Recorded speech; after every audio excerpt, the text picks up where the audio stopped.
வணக்கம். சாண்டிலியன் அவர்கள் எழுதிய மன்னன் மகள், அத்தியாயம் 68. இமைப்பொழுதில் மறைந்த இடைக்காலம்.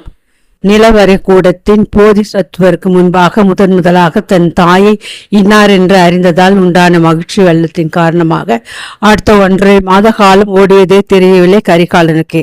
கரிகாலன் மனம் எத்தனை மகிழ்ச்சியில் ஆழ்ந்திருந்ததோ அத்தனை துன்பத்தில் ஆழ்ந்து கடந்தது. சோழ மண்டலாதிபதியான ராஜேந்திரன் மனம் கரிகாலன் இன்னார் என்று அறிய சக்கரவர்த்தி செய்த முயற்சிகள் அனைத்தும் வீணாயின. ஆரியன் ராஜராஜன் கரிகாலனை பற்றி எழுதிய ஓலைகளிலெல்லாம் ராஜமுத்திரையை பொறித்தாலும், தஞ்சை துறையார் மணிமேகலையை தனிமையில் கூரத்தில் சந்தித்து பேசியதாலும் அவளுக்கும் கரிகாலனுக்கும் நெருங்கிய உறவு இருக்கிறது என்பதை ஊகித்து கொண்ட ராஜேந்திரன் அந்த மர்மத்தை உடைக்க மணிமேகலையை காஞ்சி மாநகரத்துக்கு வரவழைத்தது பெரும் வியத்தமாக போய்விட்டது. முத்தானி மண்டபத்தில் கரிகாலனை தனக்கு தெரியாதென்று ஒரேடியாக சாதித்து விட்ட மணிமேகலை மகனை சந்தித்த 2வது நாளே கூரத்துக்கு போய்விட்டாள். ஆதலால் அவளை உபயோகித்து எந்தவித ரகசியத்தையும் தெரிந்து கொள்ள ஏதுமில்லாமல் போய்விட்டது சோழ பேரரசனுக்கு. அடுத்தபடியாக தஞ்சை துறையாரிடமிருந்து உண்மையை கறக்கலாம் என்று ராஜேந்திரன் செய்த முயற்சியும் வீணாகவே உண்மை அடியோடு தெரியாமல் அவன் பெரும் குழப்பத்துக்கு உள்ளானான். சோழ ராஜவம்சத்தில் ஏதோ ஒரு கிளைக்கு தன்னால் பெரும் அநீதி ஏற்பட்டிருக்கிறது என்பதை ராஜேந்திரன் உணர்ந்து கொண்டானே ஒழிய அது என்ன அநீதி, அந்த அநீதியை இழைத்தவர் யார் என்ற விவரங்கள் அறியாமல் துன்பக் கடலில் ஆழ்ந்தான் ராஜேந்திரன். உண்மையை கரிகாலனிடமிருந்து அறிய அவனை தன்னுடனேயே வைத்து கொண்டு பல கோணங்களில் அவன் வாழ்வை ஆராய்ந்து எண்ணற்ற கேள்விகளையும் கேட்ட சோழ பேரரசன் கரிகாலனுடைய பேச்சு திறமையை வியக்க முடிந்ததை தவிர அவன் வாழ்வு ரகசியத்தை அறிய முடியவில்லை. ராஜேந்திரன் எதை கேட்டாலும் ஆச்சரிய ரேகையை படர்ந்து நின்றது கரிகாலன் முகத்தில். மன்னர் தனி அறையில் அவனை தன்னந்தனியே வரவழைத்து, கரிகாலா, நீ சோழ ராஜவம்சத்தை சேர்ந்தவனாயிருக்க வேண்டும் என்று எனக்கு தோன்றுகிறது. உனது பிறப்பை பற்றி உனக்கு எதுவுமே தெரியாதா என்று வினவிய போது, இருக்கலாம் மன்னவா, ஆனால் பெரிய ராஜவம்சங்களில் கிளைகள் பல உண்டு, அவற்றுக்கு உப கிளைகளும் உண்டு. அதில் எந்த கிளையோ நான். எந்த கிளையா இருந்தால் என்ன? மன்னரான தாங்கள் மக்களுக்கு செய்யும் சேவையில் சோழ பேரரசை விஸ்தரிக்கும் பணியில் நானும் ஈடுபட்டிருக்கிறேன். இதுவே மனதுக்கு சாந்தி அளிக்க கூடியதல்லவா? மற்றதை பற்றி நாம் கவலைப்படுவானேன். ஆனால் ஒரு கவலை மட்டும் எனக்கு உண்டு என்றான். எதை பற்றி கவலை? வேங்கியை பற்றி என்ன கரிகாலா என்று வினவினான் ராஜேந்திரன். வேங்கி நாட்டில் நான் இருக்கையில் நிர்ஜனாதேவிக்கு ஒரு வாக்குறுதி அளித்தேன். அதுவும் சோழ நாட்டின் நன்மையை முன்னிட்டு என்று கரிகாலன் பேச்சை துவக்கினான். என்ன வாக்குறுதி என்று சோழ மண்டலாதிபதி விசாரித்தான். தங்கள் சகோதரி குந்தவியின் மகன் ராஜராஜ நரேந்திரனை வீரனாக்குவதாக வாக்களித்தேன். ஜெயசிம்ம சாளுக்கியன் ராஜராஜ நரேந்திரனை பலவீனனாக்கி வேங்கியை தன் கைவசப்படுத்தி தன் மருமகன் விஷ்ணுவர்த்தன விஜயாதித்தனை மன்னனாக்க திட்டமிட்டான். அதற்கு நானே இடம் கொடுத்தேன். வேங்கியிலிருந்து விமலாதித்தின் மகளையும் ராஜராஜ நரேந்திரனையும் அப்புறப்படுத்தினேன். எதற்கென்ற மன்னருக்கும் தெரிந்திருக்கும். தெரியாத சொல். தங்கள் கொடி புலிக்கொடி அல்லவா? ஆம். புலி பதுங்கித்தானே பாயும். ஆம், பதுங்கட்டும் என்றுதான் நிரஞ்சனாதேவியை தங்களிடமும் ராஜராஜ நரேந்திரனை ஆரியன் ராஜராஜனிடமும் ஒப்படைத்தேன். இப்பொழுது ராஜராஜ நரேந்திரன் பயங்கொழி அல்ல, பல போர்களை கண்ட மாவீரன். அவன் கைகள் வலுவிழுந்த கைகள் அல்ல, வலுவுள்ள கரங்கள். தங்கள் மகள் அங்கமாதேவிக்கு பொருத்தமான கணவன்.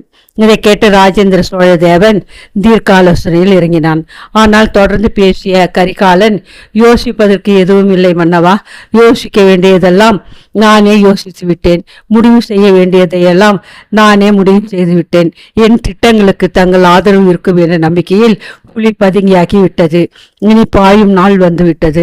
தங்களுக்கு இன்னும் 2 நாளைக்குள் அரையன் ராஜராஜனிடமிருந்து ஓலை வரும்.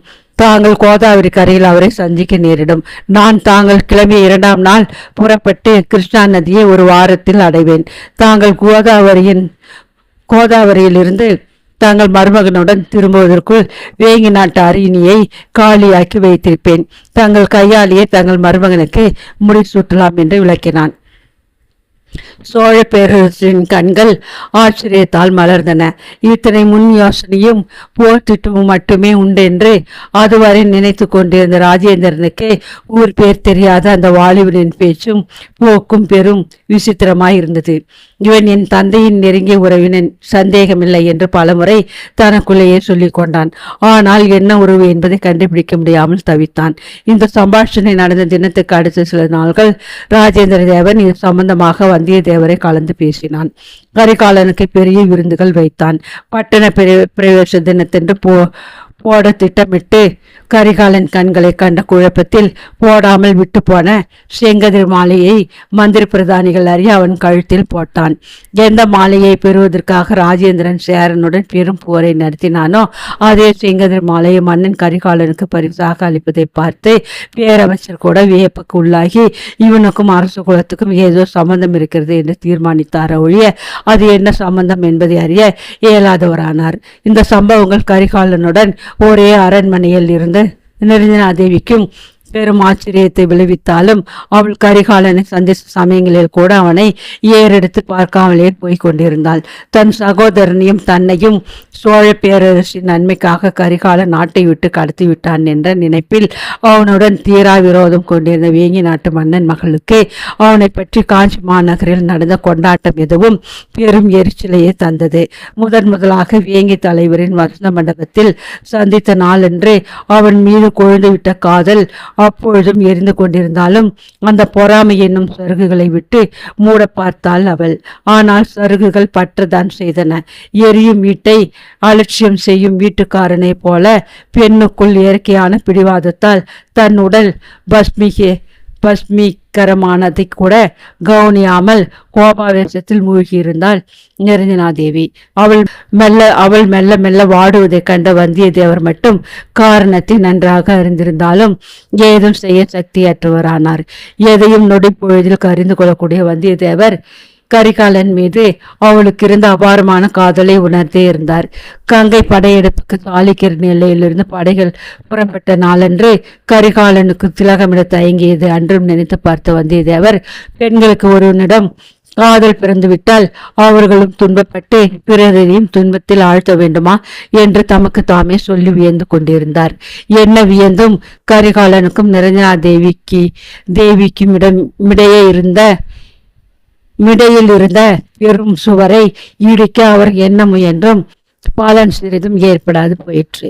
ஆனால் அந்த சுவர் ஒரு நாள் கண்டிப்பாய் இடியும் என்பதை சந்தேகமற தெரிந்து கொண்டிருந்த வந்தியத்தேவர் அந்த இடைக்கால ஊடலை வேடிக்கையுடன் கவனித்துக் கொண்டிருந்தார். அந்த ஊடலை தவிர்க்க வந்தவன் போல அரியன் ராஜராஜனிடமிருந்து ஒரு தூதவன் ஓலையுடன் வந்தான். ஓலையில் 2 வரிகள் எழுதியிருந்தான். அரியன் ராஜராஜன் மகிபாலன் முறியடிக்கப்பட்டான். கங்கை கரையில் புலிகொடி நாட்டப்பட்டது. கங்கையின் புனித நீரை 1000 குடங்களில் எடுத்து வருகிறேன். மன்னர் பிரானை கங்கை கொண்ட சோழ வேந்தனை புண்ணிய நதியான கோதாவரி தீரத்தில் சந்திக்கிறேன். இவ்வளவு தான் இருந்தன ஓலையில். முந்தானி மண்டபத்திலே சிற்றரசர்களும் தளபதிகளும் மந்திரிகளும் நிறைந்திருந்த மாபெரும் சபையிலே ஓலையை பேரமைச்சர் படித்தார். செய்தியின் மகிழ்ச்சி தந்த அதிர்ச்சியால் சற்று நேரம் சபையில் மௌனமே நிலவியது. பெரும் சாதனையை தந்த ஆண்டவனை நோக்குவது போல் உயர கண்களின் தூக்கினான் சோழன் சக்கரவர்த்தி.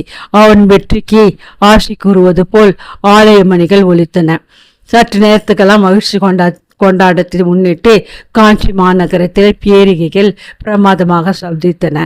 அடுத்த 2 நாள்களில் படைகள் அணிவகுத்தன. பேரிகைகள் முழங்க, வாத்தியங்கள் கோஷிக்க தன் படைத்தலைவனை சந்திக்க கோதாவரி தீரத்துக்கு பயணமானான் ராஜேந்திர சோழதேவன். அதற்கடுத்த 2 நாட்களில் மற்றொரு படைப்பிரிவுடன் வேங்கியை நோக்கி சென்ற கரிகாலன் தன்னுடன் நிரஞ்சனாதேவியையும் அழைத்து சென்றான். முதலில் நிரஞ்சனாதேவி புறப்பட மறுத்தாள். ஆனால் அந்த புறத்தில் அரசர் ஆணைப்படி அவளை சந்தித்த கரிகாலன், தேவி, புறப்படுவது தங்கள் இஷ்டமும் அல்ல, என் இஷ்டமும் அல்ல. சோழ பேரரசர் ஆணை. நாட்டின் மிக பிரசித்தி பெற்ற சரித்திர கட்டத்தில் நாம் நிற்கிறோம். புறப்படுங்கள் என்று கட்டளையிட்டான்.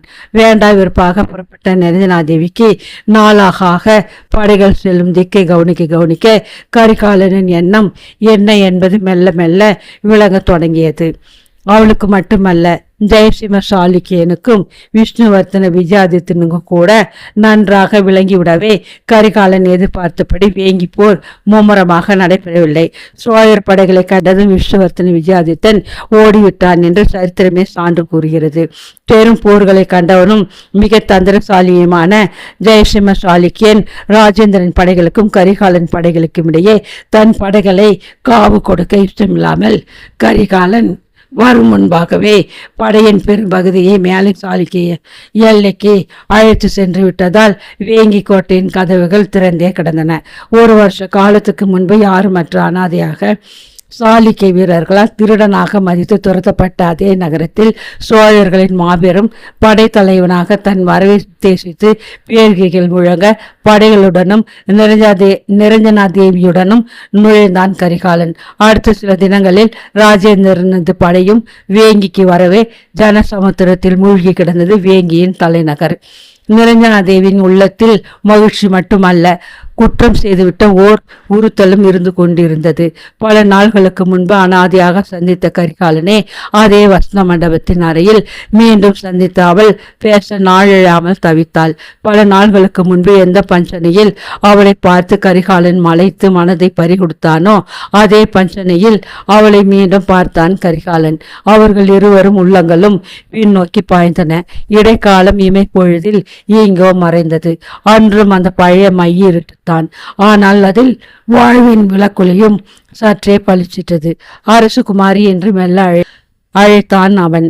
ஆவல் மிதமின்றி பிரவகித்த அரசுகுமாரியின் அழகிய விழிகள் அவனை நோக்கி எழுந்தன.